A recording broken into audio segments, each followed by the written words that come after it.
keadaan darurat terjadi, dan ketika dia lari keluar rumah, asap putih terlihat muncul dari berbagai tempat kebakaran. Ini adalah isu ketiga dari Absolute Martian Manhunter. Isu sebelumnya bisa cek link di deskripsi atau card di atas.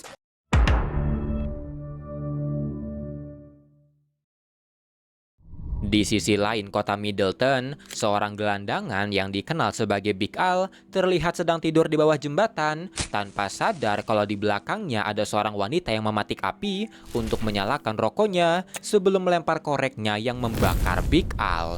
Wanita itu hanya menyaksikan dalam diam ketika Big Al terbakar, dan meski Al telah menjadi gelandangan selama 14 tahun, tapi hal terakhir yang dia pikirkan adalah dia yang ingin pulang. Paginya, polisi sudah ada di TKP tempat Al tewas dengan detektif Mayweather dan John Jones yang juga di sana, di mana John menanyai Mayweather berapa banyak korban dan pelakunya, yang dijawab sama-sama 24, dan anehnya semuanya dilakukan bersamaan. Saat sedang menganalisa, John dengan Martian Vision-nya bisa melihat kepulan asap abu-abu yang keluar dari sesama gelandangan yang diberitahu Martian kalau itu ekspresi kesedihan. Dan dalam keheningan itu, Mayweather terlihat bingung karena kasus ini sangat aneh, di mana 24 orang melakukan pembakaran ke 24 orang berbeda yang membuatnya merasa kalau ini semacam kultus, tapi mereka semua mengklaim kalau mereka tidak saling kenal. Setelahnya, John menanyai dia kenapa ini terjadi, yang dijawab Mayweather kalau dia merasa orang-orang hanya gila, dan mendengar analisa itu, John langsung menyarankan Mayweather untuk ganti pekerjaan, yang membuat dia nampak kesal. John pun melanjutkan analisanya, sementara Martian terlihat bergumam menyimpan peristiwa ini ke dalam nomor 1937-231 dengan keterangan dorongan untuk membakar, dan ini dilakukan untuk membebaskan sang korban. Saat John sedang menganalisa, Mayweather tidak mengerti kenapa Big Al dan teman-temannya tidak pergi ke Sunnyside yang lebih aman, yang dijawab John kalau Big Al tidak suka berada di tempat penampungan karena orang-orang selalu mengganggunya, mencuri barangnya, dan jalanan jauh lebih baik. Setelahnya, John menginterogasi ke 24 tersangka yang mengklaim kalau mereka semua tidak saling kenal, dan yang aneh, tidak ada satupun dari mereka yang memiliki catatan kriminal, tapi mereka semua punya alasan untuk melakukannya, seperti tiba-tiba ingin melakukannya sampai melihat korban sebagai orang yang mereka benci. Dan itu membuat beberapa dari mereka ada yang merasa bersalah, sementara yang lain biasa saja. Mereka semua cuma punya satu kesamaan, yaitu asap putih yang menutupi kepala mereka. Tapi meski begitu, Martian yang masuk ke dalam pikiran setiap tersangka melihat sesuatu di sana, sebuah percikan yang menyala, dan mereka semua juga memiliki trauma.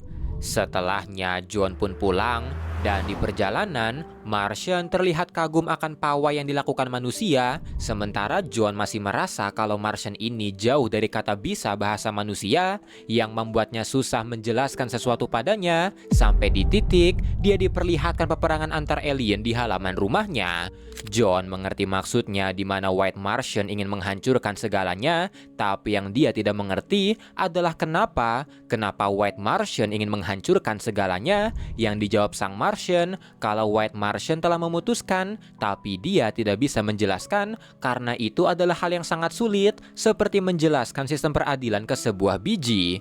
Percakapan ini terjadi selagi John berjalan ke arah pintu rumahnya sambil menghindari alien-alien yang berperang, tanpa dia sadari kalau Bridget memperhatikannya. Martian memberitahu kalau White Martian adalah makhluk kosmik, predator, destroyer yang telah menghancurkan ribuan planet demi sebuah tujuan. Jadi dia menyarankan John untuk menghabiskan waktu dengan keluarganya selagi dia bisa, karena White Martian telah memutuskan mendatangkan tragedi. Setelahnya, John dan Bridget terlihat agak renggang, apalagi dengan John yang semakin hari semakin aneh, dan karena bingung ingin bicara apa pada Bridget, John pergi menghampiri Tyler anaknya, tapi sialnya teleponnya tiba-tiba berbunyi, keadaan darurat terjadi, dan ketika dia lari keluar rumah, asap putih terlihat muncul dari berbagai tempat kebakaran yang membentuk satu gumpalan besar, dan Martian yang melihat itu langsung mengingatkan tragedi sebelumnya soal pembebasan pembebasan sang korban. Pemadam kebakaran pun segera bergerak memadamkan semua api dan John terlihat pergi ke salah satu tempat di mana sebuah kompleks dibakar oleh seseorang yang membuat orang-orang trauma akan kejadian itu, yang salah satunya adalah seorang ibu yang menghampiri John karena suami dan keempat anaknya telah tewas dalam kebakaran. Peristiwa ini terjadi setelah seorang pria tiba-tiba membakar rumah orang lain, seorang wanita membakar rumahnya sendiri, bahkan sekelompok bocah membakar taman bermain kesukaan mereka. Dan tentu saja, asap putih terlihat di kepala mereka.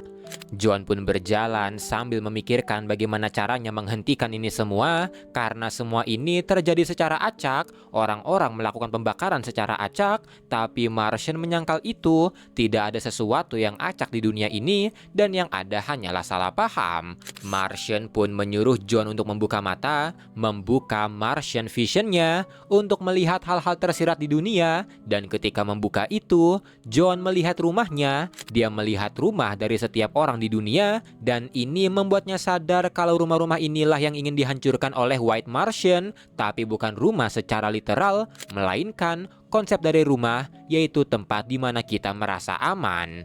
Menyadari ini, John pun akhirnya tahu di mana target selanjutnya, yaitu Sunnyside Hotel yang merupakan tempat berlindungnya para gelandangan di Middletown. Dia pun langsung melaporkan itu ke polisi dan pemadam kebakaran. Sementara di Sunnyside, sekelompok orang dengan asap putih di kepala mereka berusaha membakar gedung itu menggunakan molotov. Sunnyside Hotel ini berisikan orang-orang yang lari dari sesuatu, dan White Martian mengambil bentuk dari hal-hal yang mereka takuti serta menggunakan itu untuk mempengaruhi mereka. Ketika bentuk-bentuk itu mulai menghantui penghuni Sunnyside, John dan Martian menerobos masuk ke sana untuk menyelamatkan mereka. Martian menghajar manifestasi dari ketakutan orang-orang, sementara John menyelamatkan orang-orang yang terjebak. Dan ketika melakukan itu, Martian melindungi John dengan merekayasa oksigen di sekitarnya agar api dan panas tidak melukainya. Satu persatu penghuni Sunnyside berhasil diamankan, yang ketika diselamatkan, mereka semua terlihat bingung. Tapi ketika John sedang mengamankan orang terakhir, dia tiba-tiba mencium bau daging terbakar, dan seorang wanita yang terbakar api putih terlihat mendatanginya, berkata kalau dia punya pesan untuk si hijau. Dan wanita ini sebenarnya adalah orang yang terbakar, tapi dalam kendali White Martian. Sang wanita memberitahu Green Martian kalau ia tahu dia bersembunyi di sini. Ia tahu kalau Martian memperhatikannya, tapi ia mempersilahkan Martian melakukannya karena ia suka penonton. Wanita itu pun perlahan-lahan tumbang, tapi dia masih terus bicara, memberitahu kalau orang-orang tidak mengerti. Mereka mengira kalau ini semua tentang api, padahal sebenarnya ini semua tentang asap. Dan ketika wanita itu akhirnya tumbang, asap putih terlihat keluar dari tubuhnya yang menanyai John kalau dia pasti mengerti karena semua ini tentang asap.